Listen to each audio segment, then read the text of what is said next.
Hello there. On our news sofa for the whole programme this week are Mike Martin, who'll be the Liberal Democrats candidate in Tun-Wells at the next election, and Sally Ann Hart, who's the Conservative MP for Hastings and Rye. And you both look very comfortable on our new set. Thanks for coming in. I'm going to start with a quick word about the water supply problems that have been facing people in Rye, Winchelsea and Camber this week. Your constituency, of course, Sally Ann. For some, the water's been intermittent. For others, the taps went dry for days at a time. And it's taken Southern Water more than a week to get on top of the problems, with some homes still without water as we record this on Friday afternoon. Sally Ann, what have you been able to do to help your constituents in this situation? Well, obviously, I've had twice daily meetings with Southern Water to press them to first of all sort the leak out. They found it, but obviously it's quite a big job. But the other thing is to supply water.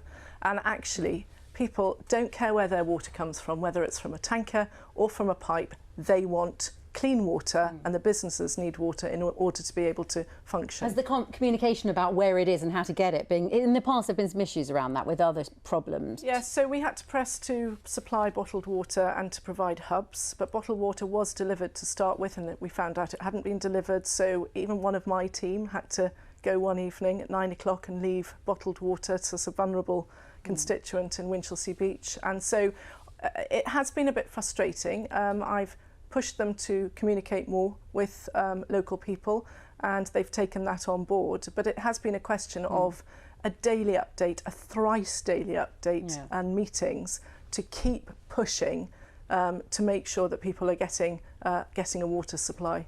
Mike, we were speaking to you on the programme back in June about Lib Dem plans for tighter regulation of the water companies. Would any of that have helped in this situation? Because in the end it's a leak, and leaks happen, don't they? Yeah, but leaks happen because of long-term underinvestment in the system. And the reason we have long-term underinvestment in the system is because our water utilities are not regulated properly. They're a natural monopoly.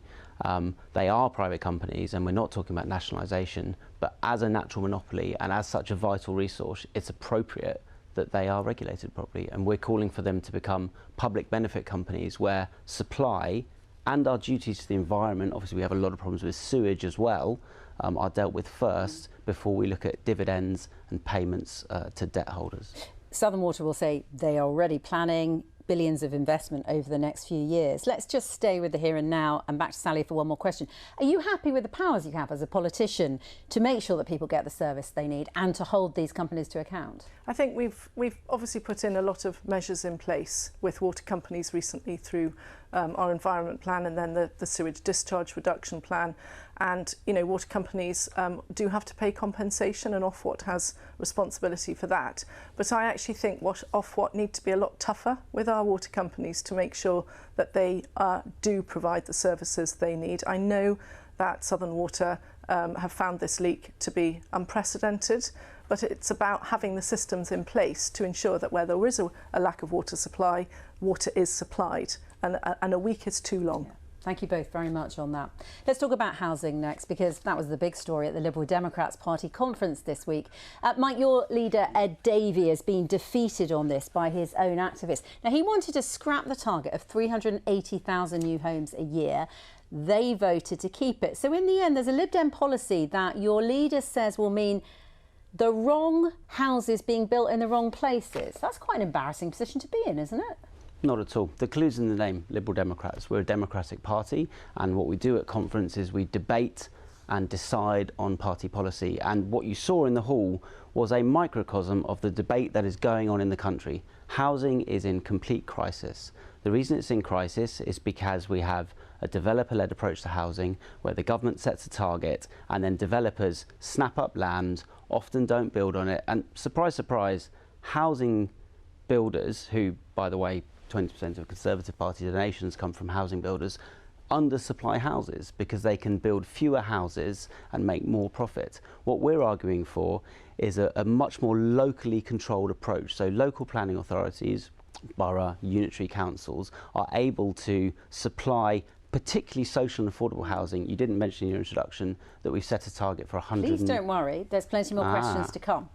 You don't have to get it all out in the first answer is essentially what I'm saying here. But I just want to know how you voted on this, because in the hour or so before the vote, you appear to be saying that you thought this, should go one way. What did you vote in the end? It was an amended motion. I voted against the housing target and then for the amended motion with the housing target. Okay, we've probably thrown everybody by me asking that question. Here's a more important one for the viewers. Will this house building target automatically now be in your manifesto? Yes. So nothing changes between now and then. This is categorically it. This is what you say on housing, what you intend to do. That's how the manifesto works. Okay, all right. And then depends whether you get into power or if you get into power with anybody else about whether you have to jettison it in the future. Your party, let's talk about the powers. You mentioned this developer-led idea and you want to give communities more power. Why don't you tell us a little bit about where that's happened already, not terribly far from here? Absolutely. So in our constituency, we've had neighbourhood plans about 2 weeks ago in Paddockwood and in Pembury. And in those instances, what a neighbourhood plan is the community comes together and decides where houses are going to go, but also what they want with them. So do they want this particular type of infrastructure? So in Paddockwood, for example, they wanted a town square, and there were green corridors coming into the centre of the town from the countryside, facilities for youth. And effectively what it does is it ties together building of houses and infrastructure. And that's what people want. This polarisation of the debate into building lots of houses or not building houses actually is false. When I knock on people's doors, what they say is we must build houses. I'm 60, my 30-year-old son is still living with us, is a very common refrain. But if those houses are built, they want them built with infrastructure and affordability. You talk about they and the community. How do you ensure you capture all the voices, and in particular, not just the voices of the people who already live there, but maybe the people who'd like to? So, the development of a neighbourhood plan, and we want to strengthen and further empower that process. At the moment, they have to be taken note of. But that is the Paddockwood plan took 5 years with the process led by the town council to come up with the consensus view, and then it was put to a referendum in the town, which, by the way, was passed with an 80-20. But all the people who live there already live there, and they might have a 30-year-old son who wants to buy a house as well. What about the people who want to move there? Do they get a say? Well, of course they get a say. How? But the building of houses is about building houses that are affordable and have infrastructure, right? That's what the main thrust of the policy is. But if you take 5 years to even get to that point, you're not building anything in the meantime, are you? It just sounds like it might be really slow. Lots of housing developments have been built, but what this plan does, before they had a neighbourhood plan, they had much less control over the process. Now they have a neighbourhood plan, they have much more control over the process. And if the Liberal Democrat policies come into law, they will have even more control over that process. Sally Ann, what do you think of these proposals from the Lib Dems? Well, we have had neighbourhood plans for quite a long time, and one of the issues obviously has been that it is quite a lot of work for local communities to get them off the ground and started. And I'm a great fan of neighbourhood plans, but one of the issues that we do need to do is that government will set the national planning type policy, and it's up to local government, it's the local planning authorities to actually decide what planning they need to do. They needed a strategic plan in their local area, and that includes, reaching out to, rural communities. I'm a great fan of community-led housing schemes. We've seen a great one in Icklesham that I saw this week. But it is up to the local authorities to have a strategic plan and have a local plan. And what we found is a lot of local authorities haven't had an up-to-date local plan, which means that developers can come in to fulfil the housing requirement, and when it goes to appeal, the appeal is lost by the local authority because they haven't got a plan in place. So this is what we've got to sort out. Let's talk about other types of housing than just things that are on the open market for people to buy. Sally Ann, you often call for more socially rented homes, don't you? There doesn't appear to be a change in the number of those available. So it doesn't sound like the government's delivering on that. Well, we've got Homes England grants, but as again, I say, it's local authorities who have to plan for the homes needed. Hastings Borough Council say to us they're forecast to deliver 279 affordable or socially rented homes over the next 5 years. Over the next 5 years, but they haven't delivered very many sociable or affordable homes in the last 10 years.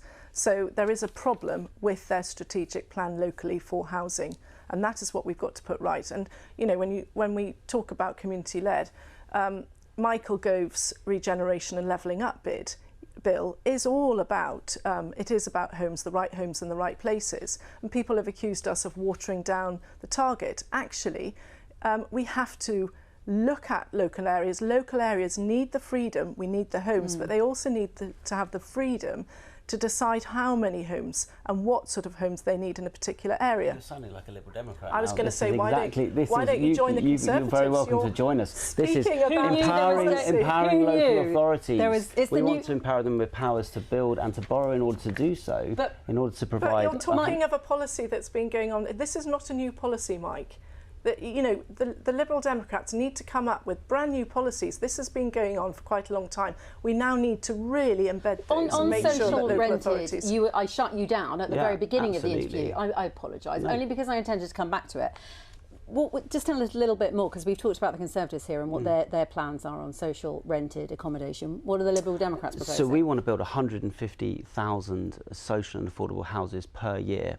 Last year, 8,000 were built in the country, and that is a crying failure, and that is clogging up the entire housing market because people are not able to, people are 35 and couples unable local people? So on the one hand, you're saying you want community-led plans and you want local people to have a really big say in what's built. What if they say, we don't want social rented housing? That's not what we want built in our pretty village. It's social and affordable housing, and that's exactly, if you go to Paddock Wood, that's exactly what people want. They want places for their children to live. Thank you both very much indeed. Now,